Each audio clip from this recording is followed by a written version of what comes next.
Olá pessoal, tudo bem? Sou o professor Renan Robson, estou aqui mais uma vez com vocês para trabalhar o curso de Técnico em Vendas. E hoje vou mostrar com o nosso componente, nossa disciplina de Direito do Consumidor. Nessa aula de hoje a gente vai ver alguns princípios, vamos ver sobre o princípio da informação, assim por diante, e vamos colocar uns exemplos e situações para vocês poderem se situar no conteúdo que nós vamos trabalhar aqui, ok? Então vamos lá para o nosso primeiro slide. Direito do Consumidor à Informação. O que diz esse slide para a gente? Quando se trata de uma relação de consumo, toda informação que torne mais clara, mais correta e mais transparente, a relação entre fornecedor e consumidor é pouca. Tá? Vamos debater primeiro esse primeiro ponto ali.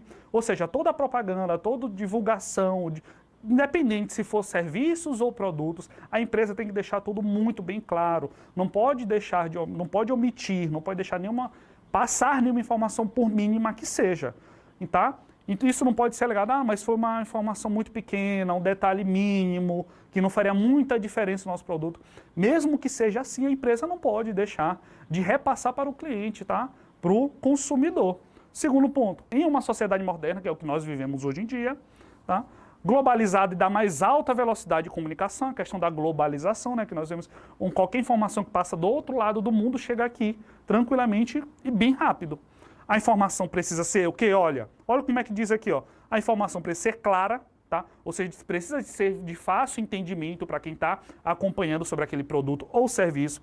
Tem que ser precisa, ela não pode deixar aberturas na informação, não pode deixar pontos para interpretação daquela comunicação do produto, da venda daquele produto, tá? Tem que ser adequada e correta, certinho?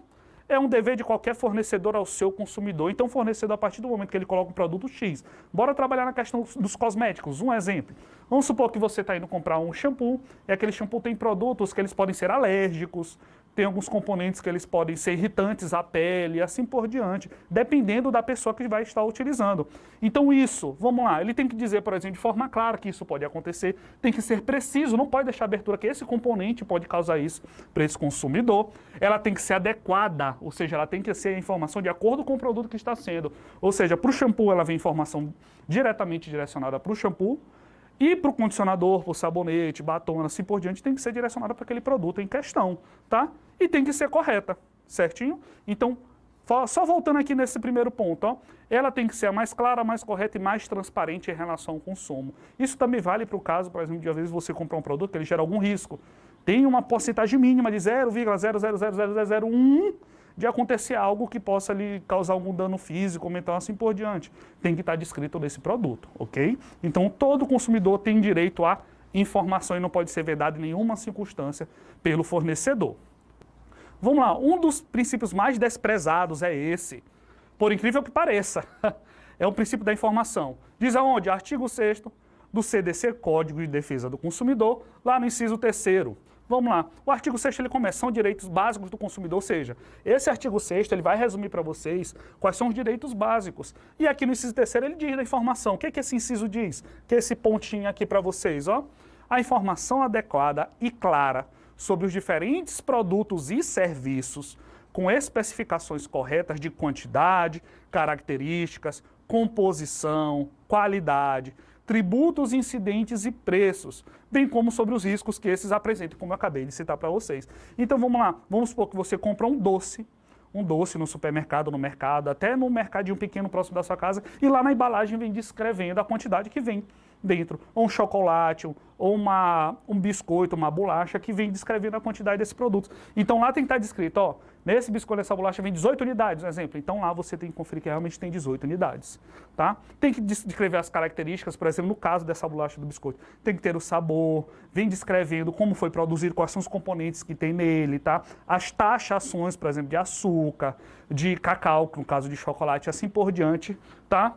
Tem descrevendo a composição, a qualidade desse produto, normalmente ele vai dizendo a validade, como foi feito o processo, a data de fabricação, todos os produtos de maneira geral, eles vêm descrevendo a data de fabricação e a data de validade desse produto, tá? Tributos, incidentes e o preço, ou seja, cada comércio, cada revendedor, ele tem que descrever para você o preço daquele produto, tá bem? Isso é generalizado, professor, mas ele pode ser feito de maneira de sistema, de maneira manual, independente, ele tem que estar descrito. Por exemplo, é um comércio pequeno, ele não tem aquele sistema de passar a maquineta para colar a etiqueta automatizada. Pode ser feito manualmente, mas tem que ser descrevido. Tem que estar descrito lá para o cliente, para a pessoa que vai consumir o produto, o preço que ele consta, tá? E sim sobre o risco que apresenta, e como eu citei para vocês. Vamos supor que vocês vão comprar uma máquina muito grande, tem um risco realmente de acontecer, por exemplo, de açougues, que nós visitamos todo santo dia. Tem as máquinas que cortam as carnes para poder colocar em exposição para o consumidor final. Aquelas máquinas podem gerar um risco. Então lá, no fornecedor, na pessoa que produziu a máquina, que está vendendo, colocando à disposição do açougue, tem que estar descrevendo.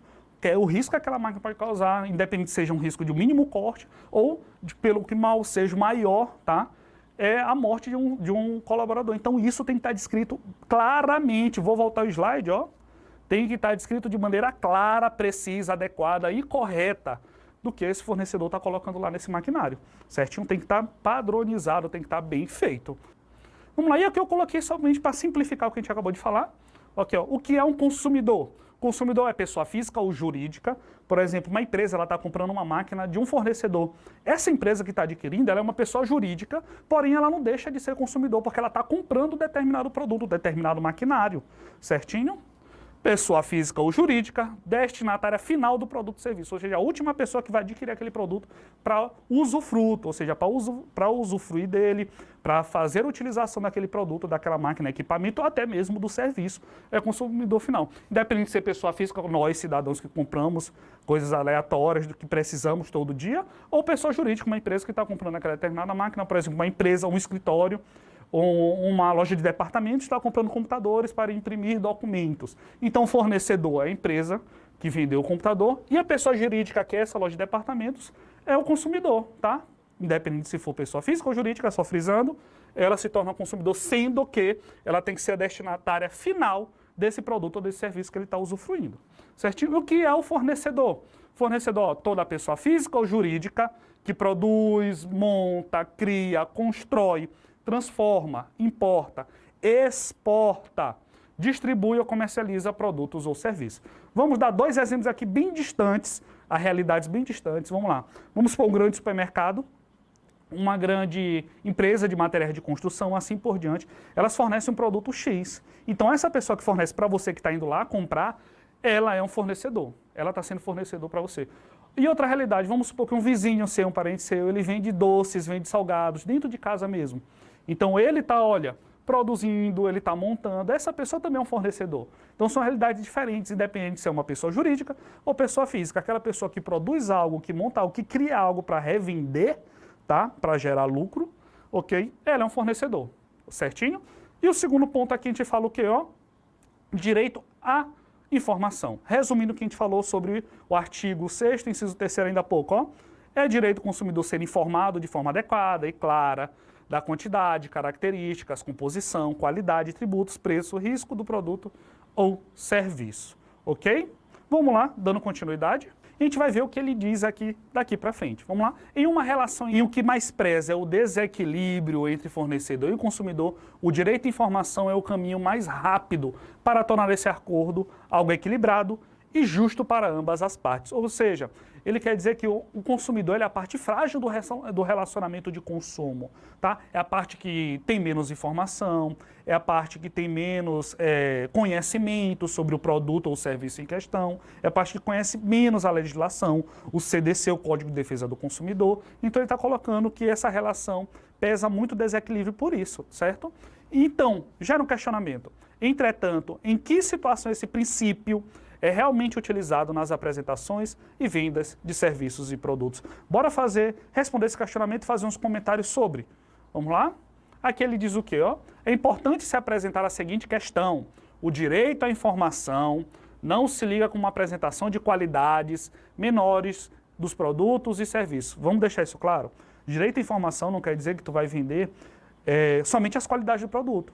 Você pode gerar para ele defeitos que podem acontecer, podem gerar riscos, como vimos em slides anteriores. Você tem que passar preços, tem que passar qualidades, tempo de durabilidade, tempos de manutenções, Tá? Por exemplo, ó, esse componente aqui desse equipamento X, ele dura determinado tempo, de tempo X, ou, por exemplo, 2 em 2 anos, você tem que estar fazendo uma revisão nele para poder ver como é que está, se está funcionando bem, se precisa fazer alguma alteração, uma modificação, certinho? Então não são somente detalhes, como está falando, apresentação de qualidades menores. Pode tantas qualidades como futuros problemas podem ocasionar. Tem que deixar o cliente precavido de tudo, de toda e total, 100% das informações que aquele produto ou serviço vai estar gerando para o cliente, certinho? Dando continuidade. O direito à informação se liga puramente à relação de boa-fé entre as partes. Nós já vamos falar sobre essa questão de boa-fé, ok? Ou seja, a existência de uma negociação verdadeira e honesta. Ele se liga ao fato de uma negociação apresentar todas as informações contratuais de forma clara e que torne o consumidor ciente de tudo que pode acontecer e decorrer na prestação de serviço ou garantia de um produto. Vamos citar exemplo, vamos supor que você está comprando um imóvel, alugando um imóvel, que seja. No contrato que você está gerando, ou com a construtora ou com o proprietário desse imóvel que você, no caso, vai estar alugando, no contrato, as informações contratuais têm que ser claras e precisas de tudo que vai estar lá. Tem que colocar lá datas, tem que colocar, no caso de aluguel, o tempo, a duração que vai ter esse contrato de validade, tem que colocar os estados do imóvel, tem que colocar as situações caso aconteça qualquer infortúnio durante o período que você vai estar usufruindo dele, tá bom? Então tudo tem que estar lá de forma clara que torne o consumidor ciente de tudo que pode acontecer, certinho? Vamos dar continuidade? Colocando de maneira mais clara, pronto, aqui a gente vai dar um resumão do que é esse princípio da informação que a gente tanto fala aqui agora. Deve informar com efeito na sistemática implantada pelo CDC, Código de Defesa do Consumidor, o fornecedor está obrigado a prestar todas as informações acerca do produto e do serviço. Todas. Deixa claro, fizer essa palavrinha bem aqui, ó. Todas as informações, tá? De maneira clara e precisa, não se omitindo de falhas ou omissões. Ok? Então aqui a gente dá um resumo grande, um resumo muito bem feito aqui de como se trata esse princípio da informação. E aqui a gente vai falar questão de mundial, no caso da América Latina e Caribe, como se trabalha nos mais diversos países, a quantidade de países, sobre esse princípio da informação. Bora ler eles. Ó, 90% da população mundial, vamos ver os dados. Fonte, pessoal, artigo 19.org, ok? 90% da população mundial vive em um país que conta com uma lei ou política de direito à informação, ou seja, 90% da população do mundo, de todo mundo que vive no planeta, tem acesso à informação, ou os países onde essas pessoas vivem, tem alguma lei, alguma legislação que é voltada para esse princípio. O segundo dado aqui, ó, 15 países especificamente incluíram o direito à informação em suas constituições. Ou seja, no nosso caso, a nossa Constituição Federal de 88, as constituições dos mais diversos países, ele tem um princípio que trabalha, tem uma lei específica que trabalha sobre o princípio direito à informação dos consumidores. O próximo dado, ó, países adotaram leis ou políticas para garantir o direito à informação. 23 países adotaram leis e políticas para os consumidores terem direitos. Tá? 21 países concordaram em adotar em 2018, recente ainda, ok? Um acordo regional para garantir os direitos a acesso à informação, acesso à justiça e participação social em questões ambientais. Certinho? Próximo dado, 6 países possuem projeto de leis e outras iniciativas pendentes nesta frente, ou seja, está em andamento para ser aprovados. E 17 países aderiram à parceria para o governo aberto. Aqui em cima também tem um resumo do direito à informação. Então aqui são os dados bacanas para vocês verem. Esse dado aqui é muito bom. 90% da população tem acesso à informação nos países em que residem. Ok? Então são dados muito importantes para a gente analisar realmente como os consumidores, de maneira geral, estão tendo acesso a tudo, todas as informações, dados, características do que elas estão consumindo, sendo produto ou serviço. Ok? E agora a gente vai ver alguns princípios, além da informação que a gente já trabalhou, a gente vai ver alguns outros princípios. Primeiro, princípio da vulnerabilidade. Ok? Vamos lá, o que é que diz? Disposto no artigo 4º, inciso 1º do Código de Defesa do Consumidor, o princípio da vulnerabilidade é o mais importante para o direito do consumo do consumidor. Além de reger toda a sistemática de consumo, de forma a colocar o consumidor como parte mais fraca da relação de consumo, aquilo que eu citei para vocês, o consumidor é a parte mais frágil. É aquele cidadão que está indo usufruir de um produto ou de um serviço, onde ele não tem 100% das informações daquilo que ele está comprando. E é o próprio fornecedor que é responsável por repassar isso a eles, tá? Independente se de maneira presencial, de publicidade, propaganda, assim por diante. Certinho? Esse princípio deve ser observado sob várias vertentes distintas, sendo as principais a econômica, técnica e judiciária científica. Vamos olhar como é que são essas três. Tá aqui, ó. Vulnerabilidade técnica, vulnerabilidade jurídica ou científica e vulnerabilidade econômica ou fática, tá ok? Então vamos lá, o primeiro, vulnerabilidade técnica, o que que diz? Seria aquela na qual o comprador não possui conhecimentos específicos sobre o produto ou serviço, podendo, portanto, ser facilmente iludido no momento da contratação. Isso acontece muito, por exemplo, aquele vendedor está precisando vender, tem metas a bater, ele acaba te colocando um produto que talvez não seja aquilo que você realmente precise. Tá? Então você não tem as informações desse produto específico, desse produto ou serviço. Tá? Isso acaba tornando você ser iludido de forma mais fácil. Ser enganado, colocando entre aspas, de maneira mais fácil, tá bem? Então isso é a vulnerabilidade técnica, você não tem conhecimentos específicos, você não é conhecedor da área sobre aquele produto ou serviço que você vai estar consumindo no momento, certinho? Vulnerabilidade jurídica, ó, seria a própria falta de conhecimentos jurídicos ou de outros pertinentes à relação, como contabilidade, matemática financeira e economia. Essa aqui é uma vulnerabilidade que é muito forte, tá? Que muitas pessoas não têm esse conhecimento mesmo. Eu acho que se a gente colocar em dados, boa parte da população tem esse conhecimento para poder saber se aquilo que está no contrato realmente está de acordo com a lei, se aquilo que no meu contrato de aluguel, no meu contrato de compra de automóvel, no meu contrato de compra de imóveis, de aquisição de algum bem, realmente condiz com a lei, tá? Então, é uma vulnerabilidade que acontece com uma certa frequência, certinho? Vulnerabilidade econômica ou fática. Fala o quê? É vulnerabilidade real, tá? Diante de um parceiro contratual, seja em decorrência do grande poder econômico deste último, seja pela sua posição de monopólio, ou em razão da essencialidade do serviço que presta, impondo, numa relação contratual, uma posição de superioridade. Então vamos lá. A gente pode colocar isso aqui como a gente faz o contrato entre duas situações, dois pontos de contrato muito divergentes, uma diferença muito grande economicamente, tá? Onde coloca um como vulnerável nessa situação, a parte mais frágil dessa relação de contrato. Tá? É a relação contratual. Ok? Então aqui são os 3 pontos trabalhados em relação ao princípio da vulnerabilidade. Ok? Vamos para o próximo. Princípio da hipossuficiência. Fala o quê? Ó? No direito do consumidor, a hipossuficiência tem sentido mais abrangente e abarca não só os consumidores que não possuem situação financeira, no caso de pobreza, tá? Não abarca somente as pessoas que têm uma condição econômica mais baixa, tá? Como acontece no direito do processo civil, por exemplo, tá? Mas também aqueles que possuem com pouco conhecimento, gerando grande disparidade técnica e informacional. Então, princípio da hipossuficiência, ele fala o quê? Aquelas pessoas que não têm conhecimento, não só pobreza, a gente também coloca caso de idosos, aquelas pessoas que têm pouco acesso à informação, que não conseguem ter pesquisas de mercado para saber se aquele produto que ela está usufruindo realmente é de qualidade, como comentam, como ela ouviu falar, como ela soube, independente de como seja, tá? Então são pessoas consideradas hipossuficientes, tá? Aqui vamos frisar, não somente pobreza, também a gente coloca outros meios que são considerados assim, certinho? Princípio, a gente dá continuidade falando aqui, ó, princípio da hipossuficiência. Portanto, a situação da hipossuficiência do consumidor também pode ser verificada na falta de condições para realizar práticas ou atos, bem como a inviabilidade em produzir provas em seu favor e comprovar suas alegações, se encontrando em situação de desvantagem. Vamos supor que você comprou um produto X, e nesse produto X, aí, quando você adquire ele, consta que ele gera uma atividade tal lá, qualquer atividade no momento. Só que quando você compra ele, você observa que ele não está fazendo aquilo para qual você adquiriu esse produto. Só que você não tem como provar, porque você tem faz parte desse princípio da hipossuficiência, tá? Então isso gera para você uma vulnerabilidade, gera uma situação de desvantagem, pelo fato de você não conseguir produzir provas em seu favor e comprovar o que você está alegando, certinho? Então esse princípio ele protege você, consumidor, ok? Vamos lá? Princípio da confiança, certinho? Ele fala o quê? O princípio da confiança está diretamente ligado ao princípio da informação. Então eles têm uma ponte entre os dois, ok?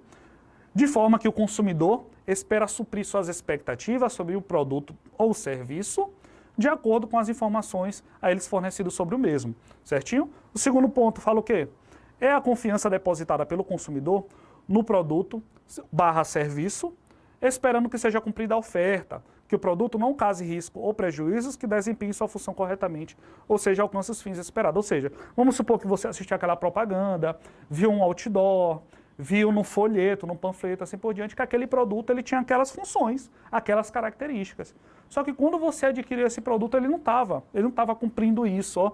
Ou seja, ele não estava cumprindo essa expectativa que você comprou, tá? Por exemplo, você comprou um automóvel, onde o automóvel lá no panfleto que você viu na televisão, disse que ele dirigia sozinho. Tá? Você poderia ficar tranquilamente, colocar lá nos comandos certos para ele poder seguir a direção com toda a segurança para você, logicamente. Tá? E você observou que ele não fazia isso. Tá? Ele não dirigia sozinho, você devia ficar atento. Por exemplo, no caso de algum obstáculo na frente, você tinha que pará-lo. Então ele não seguia todas as funções de dirigir. Então as informações não foram claras, como deixou claro, ó, tem uma ponte com o princípio da informação, certinho? Então as informações não foram claras, ele não totalizou, ele omitiu informações, tá? Então ele não cumpriu a expectativa para que ele realmente foi feito. Ok, pessoal, então hoje nós vamos parar por aqui. Na próxima aula a gente vai dar continuidade com os princípios, que ainda tem o da boa-fé, assim por diante, e nós vamos dar continuidade lá, certinho? Então, gente, fiquem em casa, muito obrigado e até a próxima aula.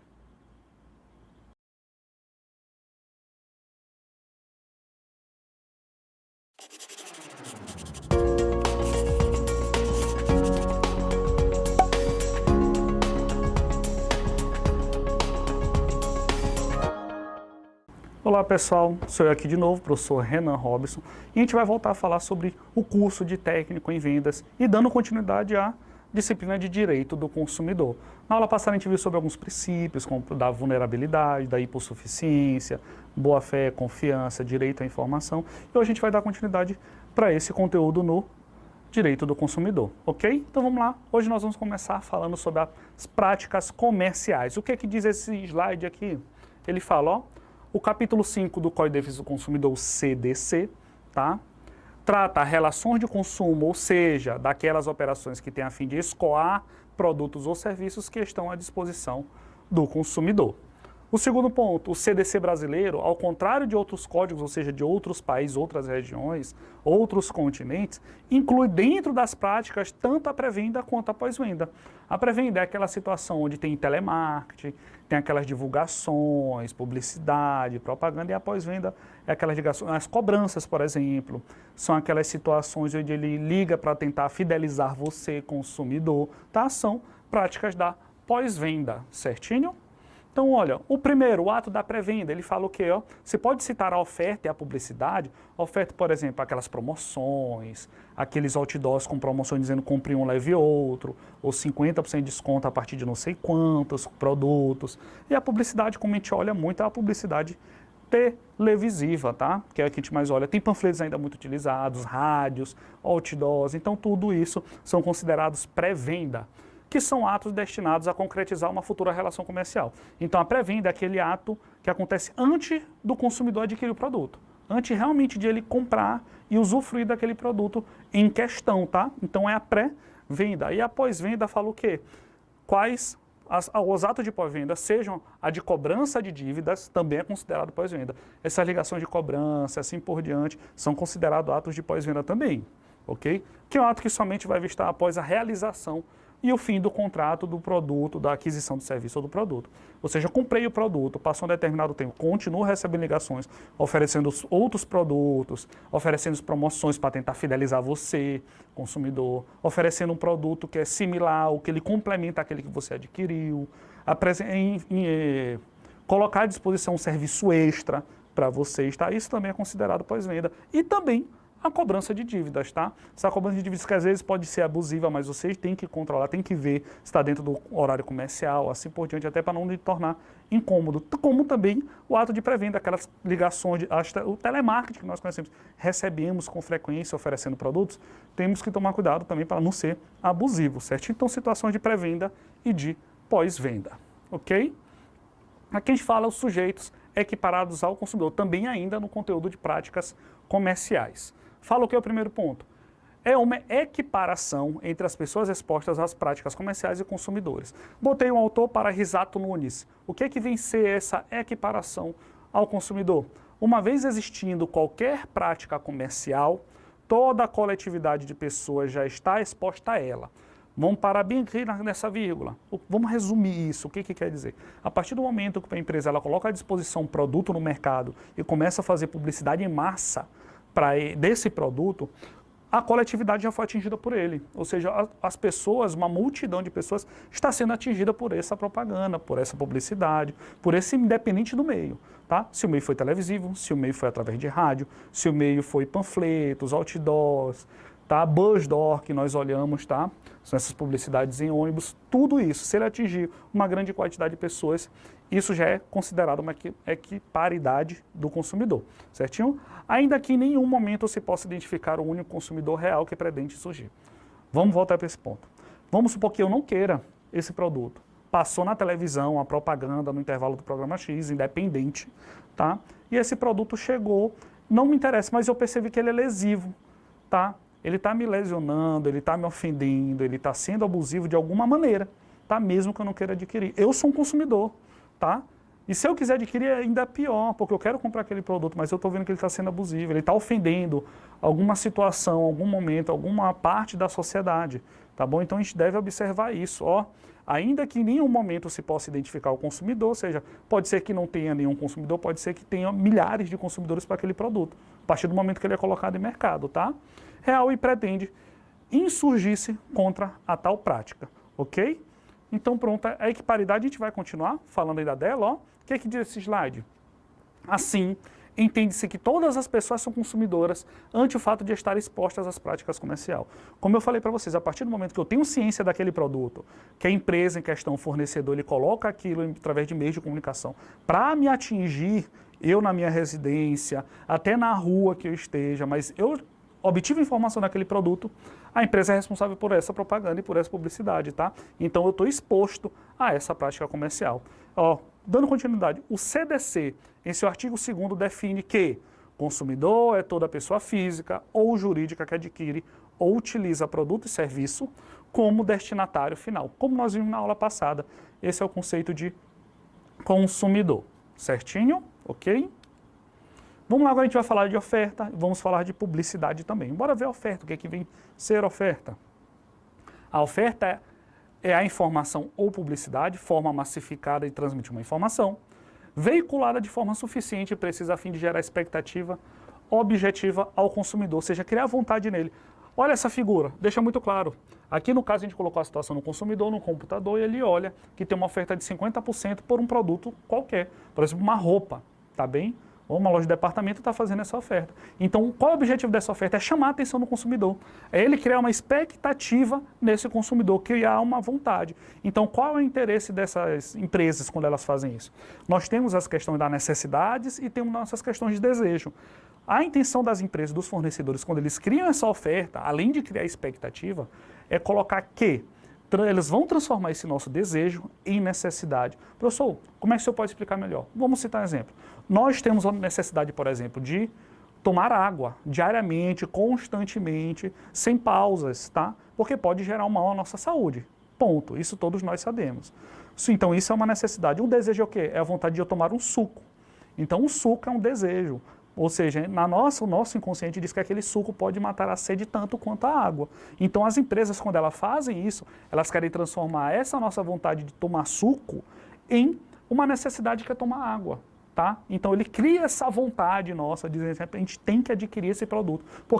Não porque ele é muito bom, eu gosto dele, a propaganda foi muito boa. Tá? Então tem essas situações, certinho? Então a ideia, o objetivo dessa oferta se resume a criar vontade no consumidor. A partir do momento que ele gera expectativa e consegue alcançar, atender a expectativa do nosso consumidor, a oferta foi bem sucedida, ok?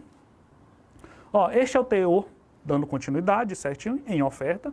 Este é o teor do artigo 30 do CDC. Ele diz o quê? Ó? Toda informação ou publicidade suficientemente precisa, vamos voltar lá para a aula anterior quando a gente fala do direito à informação, tem que ser preciso, veiculada por qualquer forma ou meio de comunicação com relação a produtos e serviços oferecidos ou apresentados. Ou pronto, esse ponto daqui em diante é muito importante. Ó. Ele fala o quê? Ó? Obriga o fornecedor que a fizer veicular ou dela se utilizar, integra contato vier a ser celebrado, tá? Então esse artigo, resumindo, ele fala o quê? Que independente do meio que ele use, tá? Como ele cita bem aqui, ó, veicular de qualquer forma ou meio de comunicação, independente do meio, essa informação tem que ser suficientemente precisa. Tem que ser bem claro que ela está propagando lá para nós, através do meio que ela está utilizando, tá? Ok? Então, artigo 30, ele vai dizer isso para a gente, certo? Para dar continuidade, aqui a gente coloca alguns pontos que essas informações através da oferta, ela tem que seguir.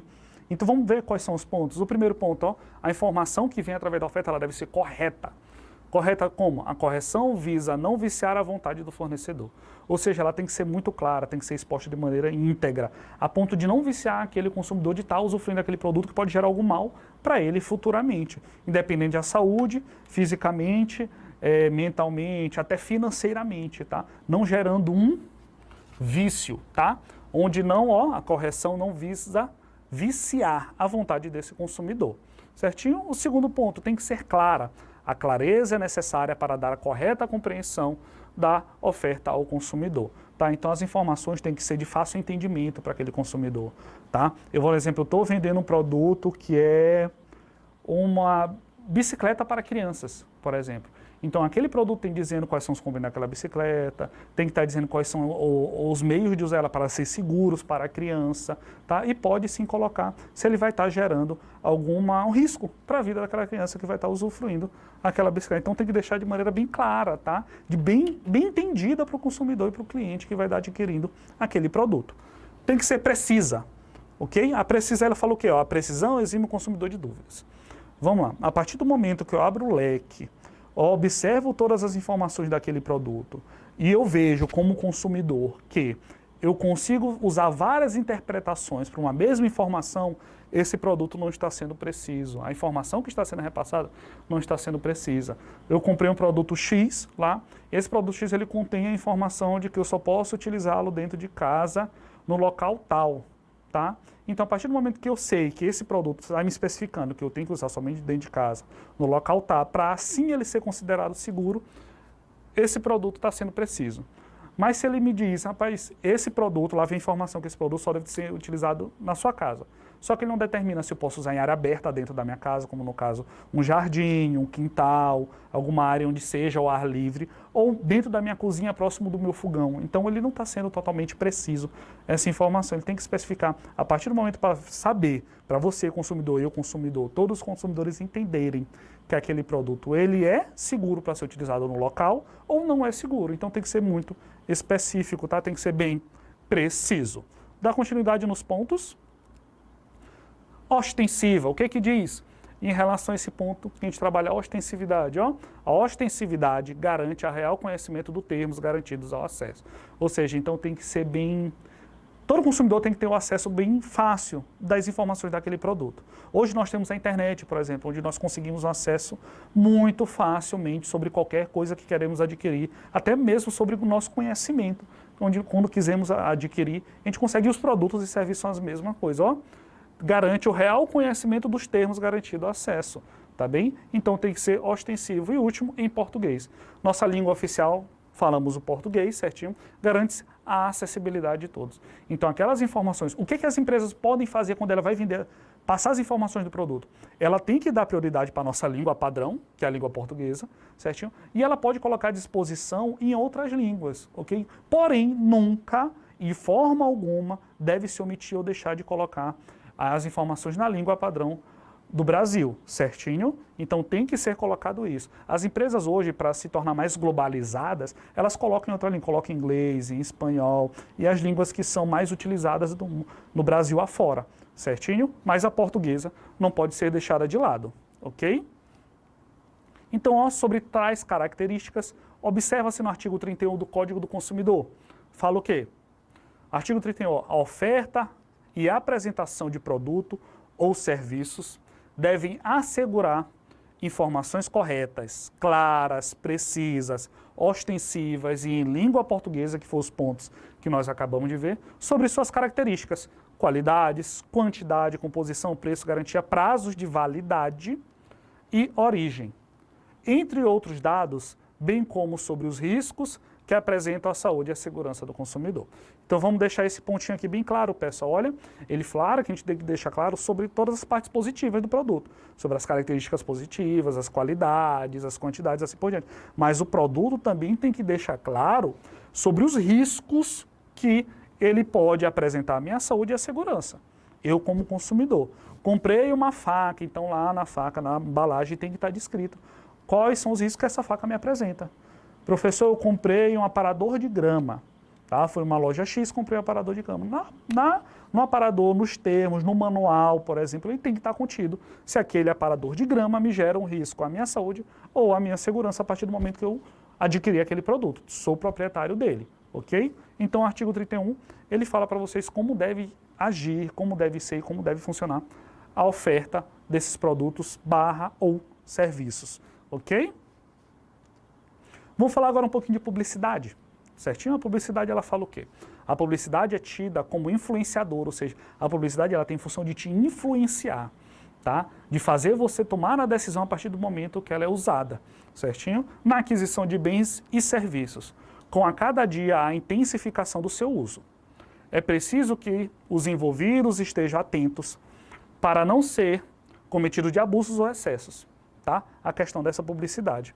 Ok? Assim, não havendo desequilíbrio. Então, as empresas todas, gente, todas as empresas que trabalham de maneira com o objetivo de alcançar a maior quantidade de clientes, elas usam a publicidade da maneira mais eficaz e eficiente possível, certinho? Então, nós clientes, nós temos que ficar atentos justamente a isso, para essa publicidade ela não ter abusos ou ter excesso, certinho? Pronto, dando continuidade, gente, sobre publicidade, ó. A publicidade é tida como uma ferramenta capaz de auxiliar na circulação de bens e serviços, contribuindo com a economia e a geração de riqueza, certinho? Então a publicidade, a função dela é o quê? É alcançar o máximo de clientes, fazendo com que esses clientes consumam o produto que está sendo contido naquela propaganda, naquela publicidade, independente do meio que seja utilizado. Então a ideia dela é movimentar a economia através daquele produto, tá? A partir daquele produto sendo inovador ou não, ele faz e tem um aumento da minha economia por usufruto dele, ok?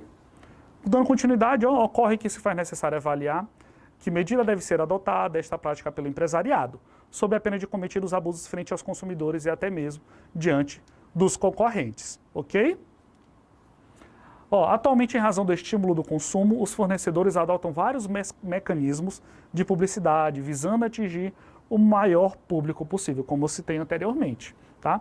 Assim, além das práticas convencionais, como a gente observa muito, a TV, as revistas, panfletos, os flyers, outdoors, entre outros, foram incluídos os meios tecnológicos. Hoje a gente observa muito as redes sociais.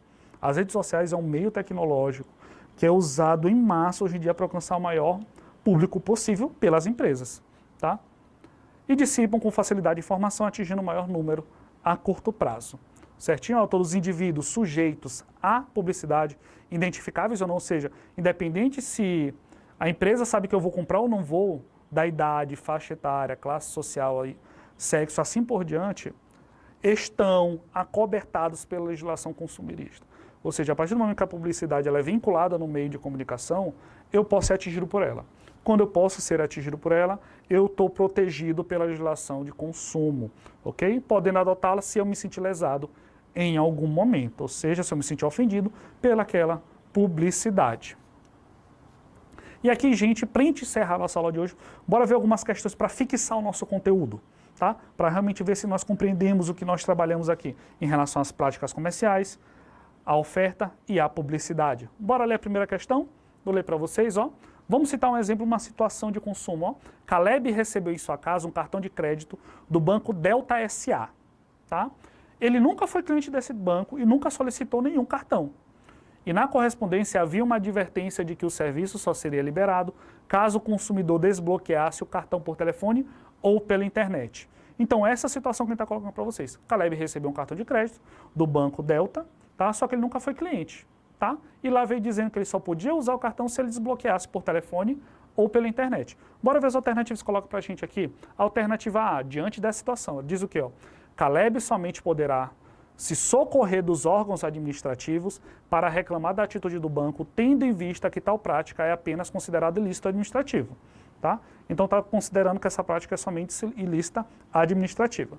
Letra B, o Banco Delta apenas comete infração administrativa ao agir dessa forma, sendo que não se pode considerar prática abusiva. Então não é considerada uma prática abusiva nessa situação, pois o ato deriva das estratégias de marketing da empresa, respaldado pelo princípio da livre iniciativa. Segundo ponto, ok, analisamos que é considerado administrativo, não é considerado abusivo, porque ele é respaldado pelo princípio da livre administrativa.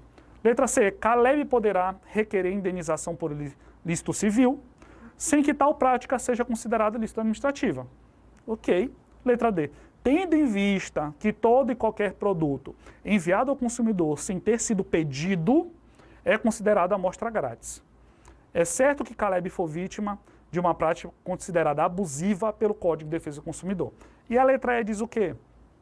A prática descrita não se configura ilícita, pois Caleb tem como escolher aderir ou não ao cartão, como deixou claro na questão, que ele pode desbloquear através do telefone ou da internet se for do interesse dele, do serviço que veio claramente informado na correspondência. Então, qual dessas alternativas nós podemos considerar a correta? Vamos lá. Alternativa correta, letra D. Bora ver por que as outras estão erradas, pessoal. Letra E está errada porque ele diz que é apenas ilícito administrativo. Ele não é apenas ilícito administrativo. Ele também é considerado uma prática abusiva, ok? Na letra B, está dizendo que, pronto, aí a B já é o inverso. Ele fala o quê? Que não pode se considerar abusivo. Não, ele é abusivo. A partir do momento que Caleb não solicitou nenhum cartão. E é pior pelo fato de ele não ser cliente, nunca ter sido cliente do banco em questão, que é esse Banco Delta. Letra C é errado porque, sem que tal prática seja considerado ilícito administrativo. Tá? Então a nossa resposta correta é a letra D, que ela falou que, tendo em vista que todo e qualquer produto enviado ao consumidor sem ter sido pedido, não pediu cartão, tá? Não pediu um produto de cosmético que veio para minha casa, não pediu um brinquedo que veio para minha casa. Então, a partir do momento que a empresa envia, sem eu solicitar o produto que seja, ele é considerado amostra grátis. A empresa está me dando aquele produto como amostra dos produtos que ela revende, certinho? E é certo que Caleb foi vítima da prática considerada abuso pelo Código de Defesa do Consumidor. Essa é a nossa questão, espero que todos tenham compreendido que Caleb ele foi lesado sim, certo? E essa é a nossa disciplina de Direito do Consumidor, espero que todos tenham entendido muito bem o que foi trabalhado aqui. Por favor, não esqueçam, fiquem em casa. Sou o professor Renan e até a próxima.